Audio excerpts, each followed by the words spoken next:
G'day friends and fans, welcome to Dave Talk Stuff, Ukraine War Update for the 28th of July 2026. I'm your host, the author David Applegate, author of the books The Boyhood of K, Poe Games, Into the Osbound, and The Erotic Tales from the Empire. Part 3 is coming soon. Alright, so there's all my links in the link tree. Now, as the war continues, I'll continue to bring you comprehensive news and updates from the war. There has been, of course, a drone strike on Moscow. It was quite a big one, actually. And that was in retaliation today for one of the longest Russian drone strikes of the war. Throughout the day, at various intervals, it was not continuous, as in every hour. It was irregular time between each launch, but each launch took also from multiple sites. So across Ukraine, not only was Kiev and Sumy hit, but Mykolaiv and multiple hits on Odessa from multiple locations. Now, as we go around the battlefield, you can see the Russians are trying to open up other areas, and they have been successful. There's a tiny one up here. The Ukrainians are dug in here, apparently. The Russians are trying to dig them out, but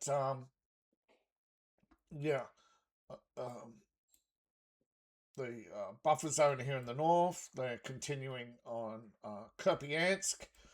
They're continuing on the Lugansk border, and the assault on Lyman. The assault on Lyman, the Russians have have pretty much control of most of, if not all of, Dubnishi.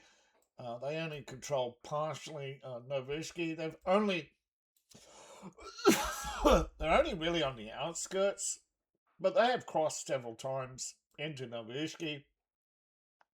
And sooner or later, they will go round. It's just the way the Ukrainians spread and the priority of Russian forces, with Lyman seeming to be a slow grind.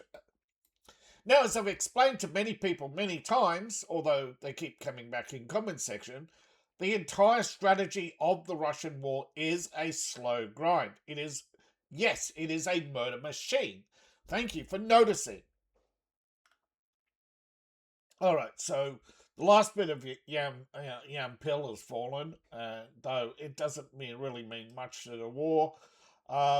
This section is infiltrated with Russian and Ukrainian patrols all the way through here, and they are often clashing around this area, although they are also clashing here over what appears to be the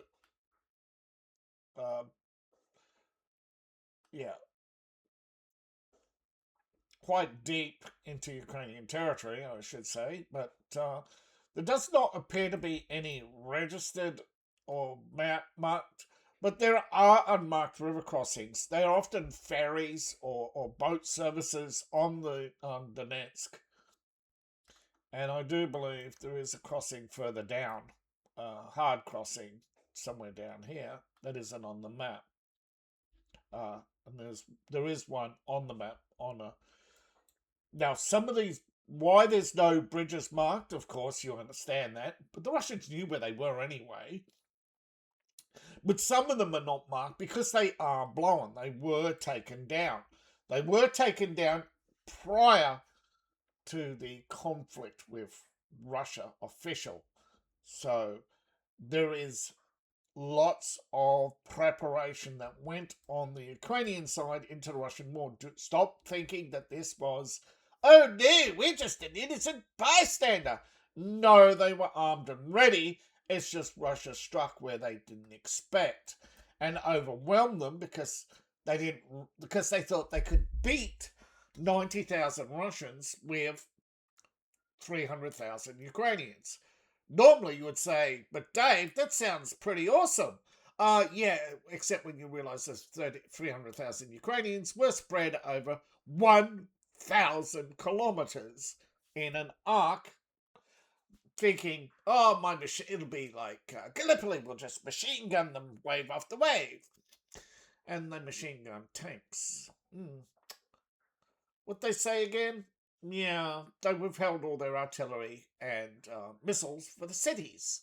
So the countryside got overrun very quickly. But they are somewhat still in the fortress city mode, but they have learnt and value modern trenches and dugouts. Now, I don't know exactly the full context of the story. There was a short viral moment yesterday, video where a Ukrainian soldier picked up a drone and it went off. Apparently, the Russians landed a drone. Some say it was deliberate, others say it appeared to fall. And the Ukrainian picked up the drone and pulled it into the dugout, and then short time after it went off. Yeah. Now, I'm of the opinion that it hit the electronic warfare wall and fell, as most do. Remember, Russia spreads out a lot of cheap drones to map out the active. Now, they should be using other measures, but I guess electronic warfare drones are probably the cheapest to map out the haze and where it's active or where it's most vulnerable.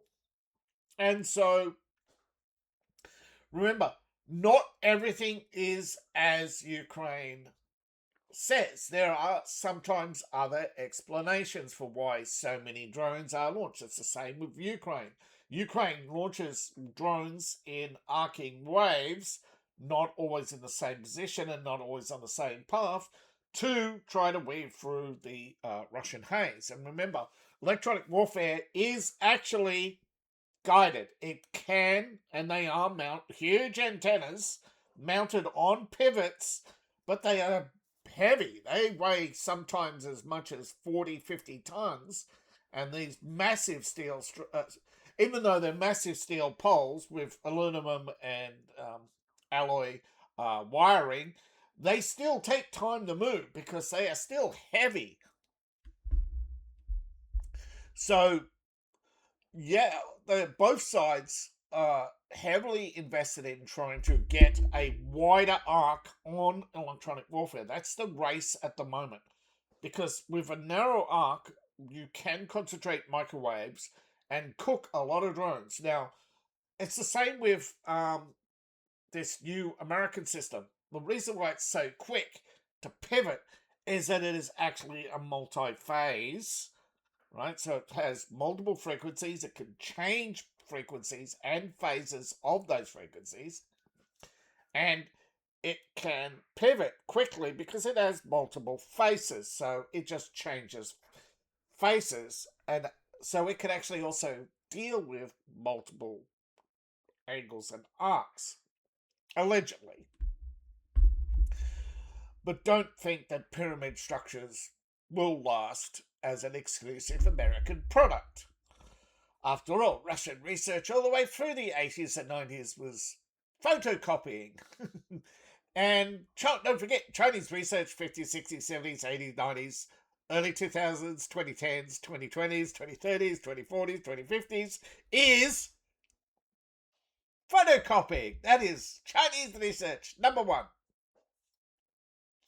Except their photocopies are a photocopy of a photocopy and put together often by the cheapest bidder that make American companies blush on shortcuts and cheaping out. Yeah. You often heard now, it is true. You often hear, you can speak to a few people, and it won't take long before you realise that military grade ain't what it used to be. And I don't think it ever was. And so the war against wild berries continues because while wild berries sells primarily to security companies, there are soldiers who buy extra body armor, extra helmets, webbing, and other miscellaneous equipment. And yes, they may actually include drones, because in the battlefield, who has the drone has the high ground, and who has the high ground could see the Ukrainians coming. And actually, often having your own drone up there lets you see drones coming. So it is a survival thing. And for the Ukrainian perspective, denying Russian soldiers access to those drones is worth putting thousands of people out of work, because they don't care about Geneva Convention. And then they're going to say, oh, we're not a signatory, or it's a military target. And while Ukraine is given the platform will always favour the argument, the self-grandizing arguments of Ukraine. Just like Russian media won't uh, always point out their follies as well. In fact, in Ukraine and Russia, their laws are very similar on oppressing news. So don't think Ukraine is a glorious example of modern liberal democracy. Well, it actually is fascism. That is modern liberal democracy. And I just made sure YouTube suppressed my algorithm, suppressed my video again by spilling the truth about both sides. Because one thing they really hate, you're not allowed to soften Russia as a misunderstood country, and you're not allowed to present Ukraine as anything other than an oppressed victim. Now, one of the things that is going to make a lot of a hard nut to crack is the fact they can bring in a lot of equipment short with rail, and they're using rail cars because they're smaller and faster, making them hard to hit by drones, and the Ukrainians can sit with a heavy machine gun and protect it along the way, and actually keep up with it with vehicles on the side tracks, and yes, all following, unlike trains, and thus they can run quick equipment quicker, and they are using short trains to go faster. Plus, if they are hit, you lose less. So they are using rail cars. The majority of transport is small vehicle. Now, as you can see, the Russians are still confined to the outskirts of the town. The siege, however, is only to hold the Ukrainians while they fill in the gaps elsewhere. They're still filling in here. And by filling in, I mean expanding. They need to, what they call a link up, and that is a straight line, a link up, where they have a network of overlapping defenses to make it harder for Ukrainian offensives. By making this the hub, this is the hub target, it is a dense, and this will be the hardest nut to crack because of the missiles and artillery, then the experience, and the pretty much every road is backed on the Ukrainian side with trench networks. So it's going to be hard for the Russians to cross fields because of the way, as you can see by the positioning of the roads.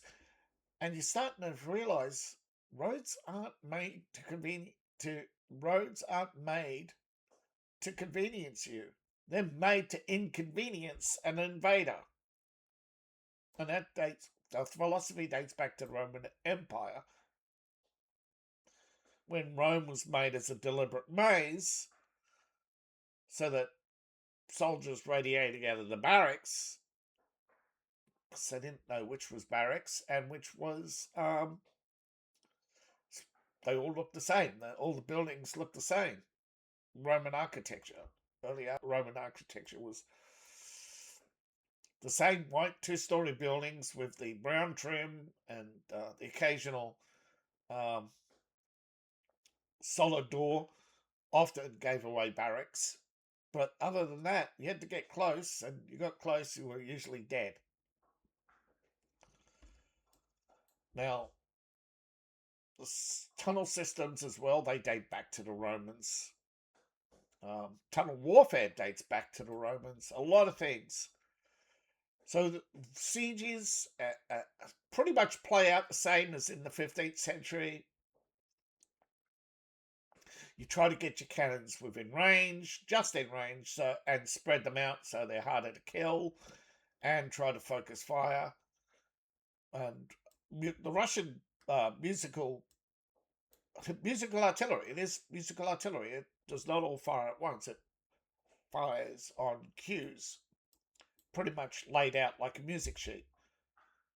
And they have a broad range of artillery, short 105s, various barrel length 153s, and it all culminates in a pattern that makes it hard for the other side to know who's next.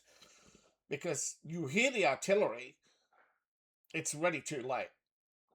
But it's the silence that's the killer, because you don't know who's next or when it.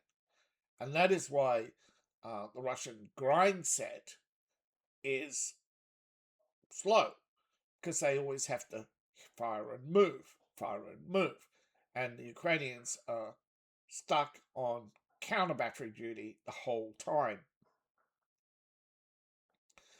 Now the advance to it's not Druk, it's Druzhkivka is close. As you can see, it's past the mile marker on the map. As you can see, it is working to swallow the side towns. And you're going to say, why doesn't it swallow that part in the middle in Koshnikovia? Because that is an exclusion zone where the FSB is currently operating in counterinsurgency, ripping up mines, barbed wire, bulldozing trenches. They'll be there for weeks, probably months, cleaning out tunnels and small caches of arms, and dealing with drone deliveries. I showed a video a couple of days ago where drones do fall out of the sky. Ukrainian will come out of hiding, collect it, and get drone striked. If they've seen him, he's dead. They don't arrest them. They don't arrest the Ukrainian infiltrators. It's shoot on sight. You pick up an armed drone, you're a dead man. You pick up a delivery package from a drone drops a delivery package in the field. You go out night to pick it up, and a sniper sees you. It's dirt now, right? And they do leave the bodies in the fields, by the way, as warnings.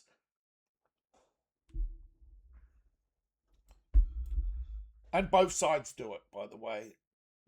Russian special forces know if they crawl past the front lines, they are shot on sight. Now, the Ukrainian lines have bent, buckled. How much control Russia has will be determined tomorrow. But some of these advances are temporary, but it's still a reported advance. And it is reported on other sites as well that there has been an advance in the Rishki area. But Savaka is still, Ukraine, at Toshi on the other side of the river, have stopped the Russian advance. They've buckled but not broken at Yar, still holding at Vilny, but broken but not beaten at Havnanka, broken but holding them back from crossing the rail line here at Novi Donbass. Binky is still holding. Shchedovenko has lost ground. Infiltrations at Novorishki. Ongoing grind at Manet. no advances or changes in other areas of note yet, but there is a big one. Here we go. Close to the border, the Russians have made headway here, taking territory. Although they had held it previously, they're back. Big push, breaking through the Ukrainian lines, buckling, putting a hole in the first line of defence, buckling other lines, with the third line here at the towns holding. A little bit of fill in here. These two towns still hold, and the Russians are back at assaulting Televante. They have reached, but can they hold? Normally normally they do hold, but still they are circumventing Ukrainian positions, which is what they do. They could not crack Zelenishky, because remember, whatever cracks one person can crack yourself. Whatever pressure you put on others, you feel the same pressure. If you're fighting for 48 hours and put pressure on someone else, you're getting that same pressure. So determination on both sides is still pretty strong. There are only a few lines, and again, I would say overall buckled, although a few holes. It is only small in many places. Actually, not that many. Let's say a handful of places have buckled and broken. And now, yeah, Zaporozhye was attacked, but Odessa, I mean, this is a quiet front as well. The Russians have no apparent desire to cross the river and had actually offered several times not to do so if they gave up the Donetsk. So it could be a sign of good faith. It also could be strategy, in that let the Ukrainians lull, let them bleed off men to go into other areas while they, to save them from strengthening their own positions, and just use the Russians there as security forces on the flank, uh, so that there's no weakness, and basically grind them into grind them in formations in Zaporizhia or Kryvyi, or what's the other big battle? This one here, Zal. And of course, they're attacking energy and fuel oil at Mykolaiv. They're attacking deliveries at Odessa, factories and ships. There are factories, drone assembly points in Odessa, and munitions, because they're not. Yeah, you don't want large amounts of live ammunition, yeah, at any one place, so they're going to spread it out. That's the state of the war, right? There's the big drone strike. Most of the drones never made it. Oh, sorry, there was also a strike here. Um, a small, according to Russians, 5 people were killed. And yeah. Now, there are other things going on, but before I get to them, the Empire of Elves official art book is launching, I believe, unless there's any change, will be the 8th of the 8th. Now, exactly, I'm not sure if it's exactly when you press go or there's a little bit of a time delay. Right. Raise money, pay for art, and I can release the book. Empire of Elves is a dark fantasy about, you guessed it, the Empire of Elves and the political machinations, sexual politics, and the corruption of power. Now, Ukraine is set to meet with Trump while there is a 3-day moratorium on strikes, or 2-day. The Senate is going to vote on Russian sanctions days after Ukraine attacked an Iranian vessel. There is rumors that Ukraine did this on behest of an Israeli company. There is no proof to that, but never again. None of these media outlets for years have provided us with any proof to most of their stories. Now, he's expected on Tuesday to coincide with the sanctions on Russia. No doubt he's there also to attend his friend, and they were friends, on and off the political arena ever since Zelensky's election,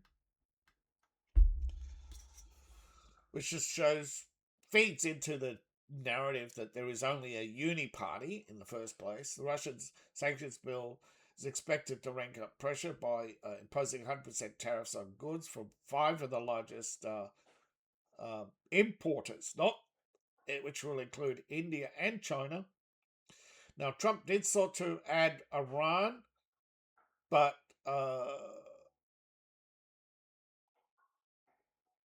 we'll see, because Zelensky thinks it's a good idea because Iran is a source of drones to Russia. Now, as far as we know, they are not providing Shaheeds, but they are providing, however, they are making their own drones, Shaheeds, but they're providing drone technology to each other and working on each other's drones. And it's believed that there's mostly what you would call material support, that is, raw materials to each other. And this is usually in third countries like Kazakhstan or Azerbaijan, where, just like Ukraine uses Poland, UK, Germany, France, etc., to keep most of its key industries out of missile range. Well, not missile range, but the Russians can't attack it without causing a wider war. The idea is to make Ukraine impervious to Russian attacks and Russian sanctions or Russian blockades. Now you could ask, why doesn't Russia blockade the port? Because that would just make them easier to torpedo. They're just too close to shore. Too close. It's very hard to organise a large-scale blockade in the Black Sea without...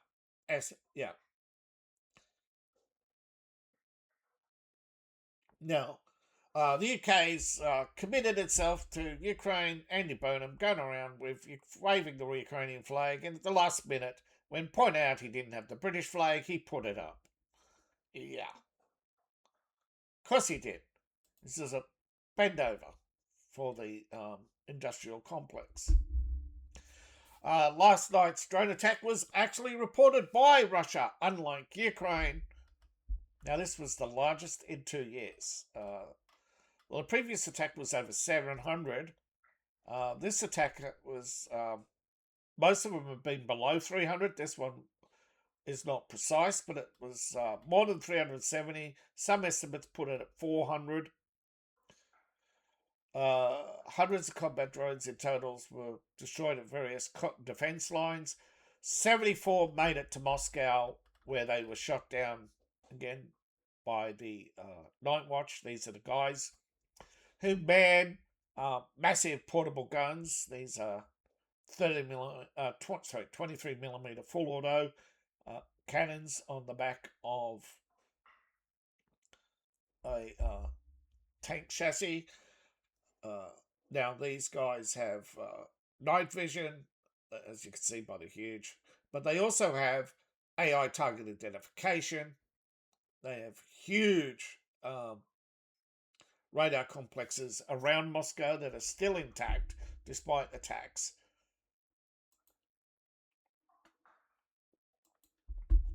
Now, Zelensky wants another drone plant in the Ukraine. This is to relocate the plant that was destroyed recently. Now, it's south of, was not in Kiev, it's south of Kiev. It was a big hit, it was a big setback for Ukraine. And they want a new drone factory so that's out of reach of Russian missiles. Now, again, this is escalation. We're hoping that China, who is watching from the shadows, and yes, they're hoping to assemble 1,000 a month to carry out strikes. Now, there's also guidance systems for the flamingos and other electronics. And Andy says, "No, we're going to give you it all for free. Free, I tell you." Well, I don't know exactly how free it is, but he's promising support.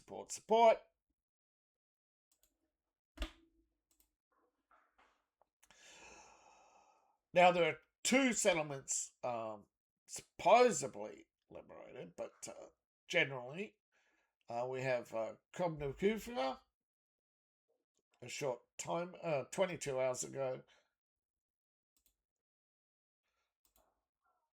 And I think the other one's a holdover from yesterday, so we're just going with Komnokuvia.